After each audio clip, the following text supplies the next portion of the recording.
नमस्कार दोस्तों, मेरा नाम है शांतनु। आप देख रहे हैं नेक्स्ट जेन मनी और आज की इस वीडियो में हम बात करने वाले हैं कंपाउंडिंग के बारे में। According to Albert Einstein, compound interest is the eighth wonder of the world. He who understands it earns it, he who doesn't pays it. Compounding interest is man's greatest invention. तो क्या सही में compounding interest इतना powerful है? समझते हैं एक छोटी सी एग्जांपल से। आपको मैं दो ऑप्शन देता हूं। पहला, मैं आज आपको 10 करोड़ दे देता हूं। दूसरा, आप मुझे 1 रुपया दीजिए जिसे मैं हर दिन डबल करूंगा फॉर नेक्स्ट 30 डेज। तो कौन सा ऑप्शन आप चूज करेंगे? अगर आप 1 नंबर ऑप्शन को चूज करते हो then you are losing 43 crore. अगर आप 1 रुपया को हर दिन डबल करते रहोगे तो at the end of 30 days आपके पास 53.88 करोड़ होगा। तो ये है पावर ऑफ कंपाउंडिंग। तो आज के इस वीडियो में हम बात करने वाले हैं सिंपल इंटरेस्ट, कंपाउंडिंग का प्रोज एंड कॉन्स और साथ ही में रूल ऑफ 72 जिसके बारे में मैं मेरा लास्ट वीडियो में बताया था। लेकिन आज इस रूल ऑफ 72 आपको समझाऊंगा जिससे कि आपको 2 मिनट में पता चल जाएगा कोई भी इन्वेस्टमेंट से आपको कितना दिन में आपका पैसा डबल होने वाला है। ये एक बहुत ही सिंपल सा रूल है, अगर आप फॉलो करोगे तो आपको जनरल सा आइडिया हो जाएगा। तो चलिए शुरू करते हैं आज का ये वीडियो। तो जो पहला क्वेश्चन है, what is simple interest? Well, simple interest पे आपको सिर्फ प्रिंसिपल जो अमाउंट है उसके ऊपर ही इंटरेस्ट दिया जाता है। फॉर एग्जाम्पल, अगर आप 1000 रुपया बैंक पे रखते हो विथ 5% इंटरेस्ट फॉर 3 इयर्स, तो फर्स्ट ईयर आपके पास जो इंटरेस्ट कलेक्ट होता है वो है ₹50। सेकेंड ईयर भी आपको ₹50 दे दिया जाता है और थर्ड ईयर भी आपको 50 रुपया दे दिया जाता है एज एन इंटरेस्ट। तो टोटल इंटरेस्ट आप अर्न करते हो 150 रुपीज और at the end of 3 year आपके पास टोटल रहता है 1000 जो कि आपका प्रिंसिपल अमाउंट है एंड 150 जो कि आपका अर्निंग है फ्रॉम द इंटरेस्ट। तो टोटल अमाउंट होती है 1150। अभी ये जो 1150 ये जो अमाउंट है सिंपल इंटरेस्ट के साथ, इसे आप दिमाग में रखिएगा क्योंकि हम इसे कंपाउंडिंग इंटरेस्ट के साथ कंपेयर करने वाले हैं। तो जो सिंपल इंटरेस्ट में होता है वो सिर्फ आपका प्रिंसिपल के ऊपर इंटरेस्ट दिया जाता है, इंटरेस्ट के ऊपर नहीं। नेक्स्ट पॉइंट है what is compounding. Basically compounding क्या है? जब आपका प्रिंसिपल अमाउंट उसके ऊपर जो इंटरेस्ट आता है और उस इंटरेस्ट के ऊपर भी आप इंटरेस्ट कमाते हो फ्यूचर में, जिसे हम स्नोबॉल इफेक्ट भी कहते हैं। So compounding interest is when you are earning interest on interest. Example लेते हैं, अगर आप 1000 रुपया विथ 5% एनुअल कंपाउंड इंटरेस्ट 3 साल के लिए बैंक पे रखते हो तो पहले साल आपके पास जो इंटरेस्ट आता है वो है ₹50। लेकिन सेकेंड ईयर आपका जो इंटरेस्ट आएगा वो आएगा आपका principal amount 1000 plus 50 equal to 1050 जिसका 5% है 52.5।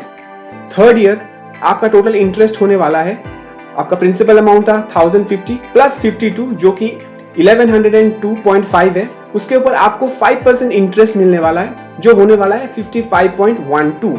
सो आपका टोटल अर्निंग है 1157.62, जहां पे आपको सिंपल इंटरेस्ट सिर्फ और सिर्फ मिल रहा था 1150 रुपीज, यहाँ पे आपको 7.62 रुपीज ज्यादा मिल रहा है।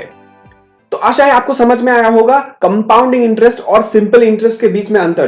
कंपाउंडिंग इंटरेस्ट आपको स्नोबॉल इफेक्ट देता है और बहुत ही ज्यादा इंटरेस्ट अर्न करके आपको रिटर्न करता है, जहां पे आपका पैसा आपका होके काम करता है। लेकिन सिंपल इंटरेस्ट पे ऐसा बिल्कुल नहीं होता।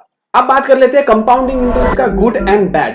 कंपाउंडिंग इंटरेस्ट में हमेशा 2 चीज आपको ध्यान में रखना चाहिए, वो है रेट ऑफ रिटर्न और टाइम। अगर आप लंबे हराइजन तक बने रहते हो कोई एक इन्वेस्टमेंट के साथ तो जो कंपाउंडिंग इफेक्ट है ये देखने को मिलता है। फॉर एग्जांपल, अगर आप पीपीएफ में पैसा डालते हो जहां पे आपका जो पैसा है वो एक्यूमुलेट होता रहता है, जो इंटरेस्ट पिछले साल मिला है उस इंटरेस्ट के ऊपर आपको इंटरेस्ट मिलेगा इस साल भी। तो पीपीएफ एक बहुत ही अच्छा एग्जांपल है कंपाउंडिंग इंटरेस्ट का। लेकिन जब म्यूचुअल फंड की बात करें, म्यूचुअल फंड में थोड़ा ये ट्रिकी है। म्यूचुअल फंड में हमेशा आपको 2-3 डिफरेंट ऑप्शन दिया जाता है। पहला ऑप्शन डिविडेंड ऑप्शन, जहां पे आपका जो मंथली पे आउट या क्वार्टरली पे आउट है वो पैसा आपको pay out as a form of dividend कर दिया जाता है। लेकिन अगर आप ग्रोथ ऑप्शन के साथ जाते हो तो जो पैसा डिविडेंड के हिसाब से आता है एएमसी के पास, वो पैसा आपका होकर री इन्वेस्ट हो जाता है।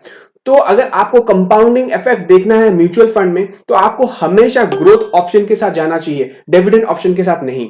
अगर आपका कोई स्पेसिफिक रीजन है डिविडेंड ऑप्शन के साथ जाने का, जैसे कि आपको एक मंथली इनकम चाहिए, तो आप जरूर डिविडेंड ऑप्शन के साथ जा सकते हो। लेकिन अगर आपको कैपिटल रेज करना है, वेल्थी बनना है, आपका पैसा को और ज्यादा बढ़ाना है, then you should always go for mutual fund growth option. अभी देख लेते हैं कैसे कंपाउंडिंग आपके अगेंस्ट में काम करता है। इसका सबसे अच्छा एग्जांपल है क्रेडिट कार्ड्स।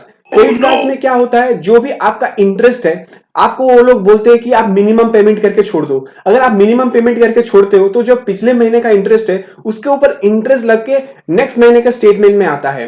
तो अगर आपका बजट परमिट करता है, आपको हमेशा क्रेडिट कार्ड का जो मिनिमम पेमेंट है उससे ज्यादा की पेमेंट करना चाहिए, क्योंकि आप जैसे मिनिमम पेमेंट करते रहते हो तो वो ट्रैप में फंसे रहते हो और क्रेडिट कार्ड वालों का बहुत ज्यादा फायदा होता है। तो आपको हमेशा ये ध्यान रखना चाहिए, any time if your budget permits, pay the whole amount of the credit card. मैं आपके साथ एक छोटा सा स्टोरी शेयर करना चाहता हूं जो कंपाउंडिंग के बारे में है। ये कहानी है एक कवि का जो अपना गुजारा किसी तरह से कर लेता था। तो एक दिन उन्होंने डिसाइड किया कि वो राजा के पास जाके मदद मांगेगा। तो राजा को अपनी कविताएं सुनाई। राजा को उनकी कविताएं बहुत पसंद आया और कहा, बोलो कवि जी आपको क्या चाहिए। ये सुन के कवि जी ने बोला कि ये जो शतरंज पड़ा है, चेस बोर्ड पड़ा है आपके सामने, इस चेस बोर्ड को आप चावल के दाने से भर दो, लेकिन हाँ, हर घर पे चावल का दाना आप दुगनी कर देना। तो ये सुन के राजा ने कहा, बस इतना ही, सोना वगैरह कुछ नहीं चाहिए तुम्हें? कवि ने कहा, नहीं, मुझे सिर्फ और सिर्फ चावल चाहिए। तो राजा ने आदेश दिया, चावल का 1 दाना रखा गया, दूसरे घर पे चावल की 2 दाना रखा गया, तीसरे घर पे चावल की 4 दाना रखा गया।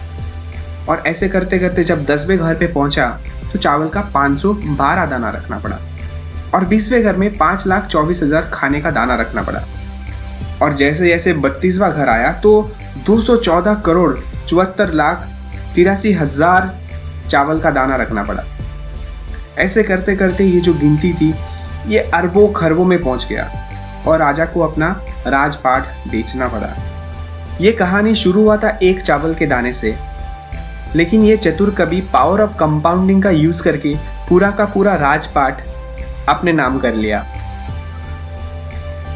अभी बात करते हैं रूल ऑफ 72 के बारे में। मैं अपने पिछले वीडियो में रूल ऑफ 72 के बारे में बताया था, लेकिन आज मैं आपको इसका जो टोटल फॉर्मूला है वो आपके साथ शेयर कर रहा हूं। अगर आप कभी भी बैंक में जाते हो या कोई म्यूचुअल फंड कंपनी के पास जाते हो, वो बोलता है कि आपको सर इस फंड से आपको इतना रिटर्न मिल सकता है, सर इस फिक्स डिपॉजिट से आपको इतना रिटर्न मिल सकता है। तो आपको कैसे पता चलेगा कि वो जो पैसा अगर आप 1 लाख रुपया लगाते हो वो कितने दिन में डबल होगा? ये पता करने का सबसे इजी तरीका है रूल ऑफ 72, जहां पे आप क्या करते हो, 72 डिवाइडेड बाय आपका रेट ऑफ रिटर्न। अगर आपका रेट ऑफ रिटर्न है 8%, then 72 divided by 8 equal to 9। That mean 9 years में आपका पैसा डबल होगा। तो कोई भी इंटरेस्ट का जो परसेंटेज है उसे आप 72 से डिवाइड कर लीजिए और जो नंबर निकल के आएगा उतने साल में आपका पैसा डबल होगा।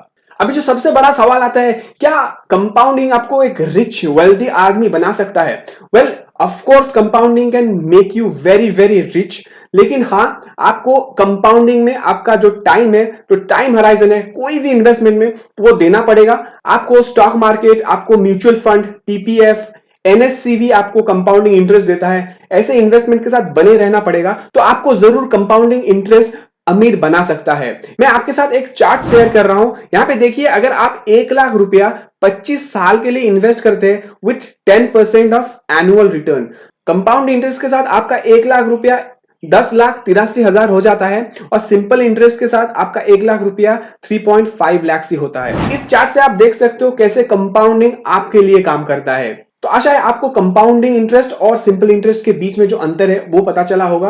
अगर वीडियो पसंद आया तो वीडियो को लाइक कीजिए, चैनल को सब्सक्राइब कीजिए, साथ ही में ये वीडियो अपने दोस्तों के साथ शेयर भी कीजिए। तो मिलेंगे आपसे अगले वीडियो में, तब तक के लिए बहुत बहुत धन्यवाद।